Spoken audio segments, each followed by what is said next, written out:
When the merchant woke up, he saw many fine clothes in the room, waiting for him. When he looked out the window, he saw the most beautiful flowers blooming. Who lives here? Could it be a magical fairy? He wondered. Then he went to the hall and found more delicious food waiting for him. He ate some breakfast. When he went outside, he saw some lovely roses. He simply had to take one for Beauty. As he plucked one from the bush, he saw a frightening beast when he turned around. Why did you steal my rose? They belong to me, as everyone knows. The beast roared mightily. The beast called the merchant ungrateful and vowed to take his life. I'm so sorry, said the merchant, trembling in fear. I took the rose for my daughter. The beast said that he would forgive him on one condition, that the merchant bring a daughter to the palace. But the merchant loved his daughters too much to give any of them up. He did agree, just for the chance of seeing his lovely children one last time.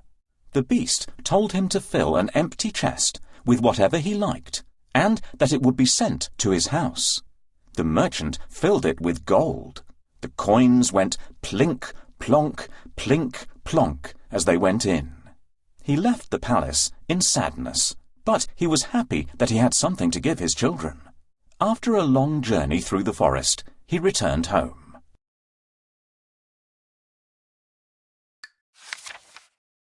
The merchant saw a rose bush with beautiful roses and remembered Beauty's request. What beautiful roses! But how do I reach them? Help me to reach the part of the garden where the prettiest roses bloom.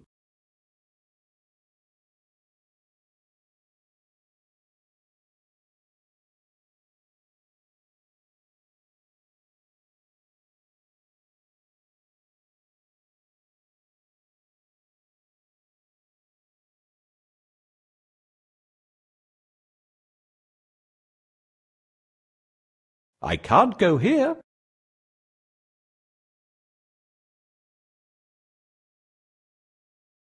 Hooray! I can see a way.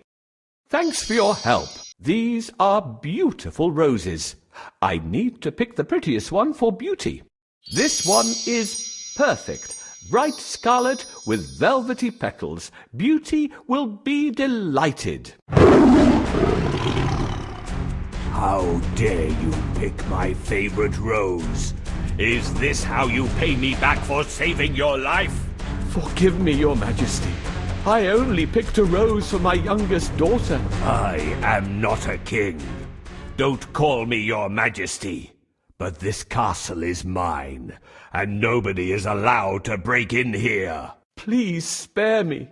I have 3 daughters and 3 sons. Take this rose and come back in 3 days.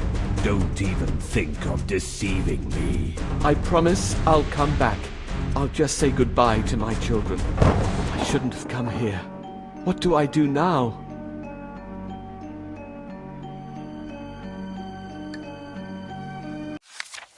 The merchant was overwhelmed with emotion when he saw his children.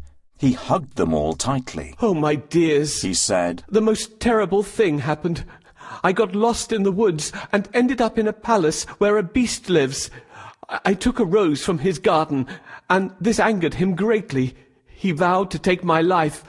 I must leave you now. He handed Beauty the rose, but there were tears in Beauty's eyes. Thank you for the rose, Father, but you've made my heart sad with this terrible news. Let me offer myself to the monster instead. She had such honor and loved her father dearly. Her brothers jumped in and said, No! You will do no such thing! We will kill this beast or die trying! The beast is very strong, the merchant warned. That will not be an easy task. And although Beauty's offer is so kind, I cannot allow it. I am old. I do not have long to live. It is I who will give my life. But no matter what her father said, Beauty insisted that she go with him. You cannot stop me, she said. I will come with you and make a plea. This made her sisters happy. Finally, they would be rid of that wretched girl. The merchant was very sad about the whole thing. Then he realized that he forgot about the chest of gold from the beast. When he went to his room, he found it and showed it to Beauty.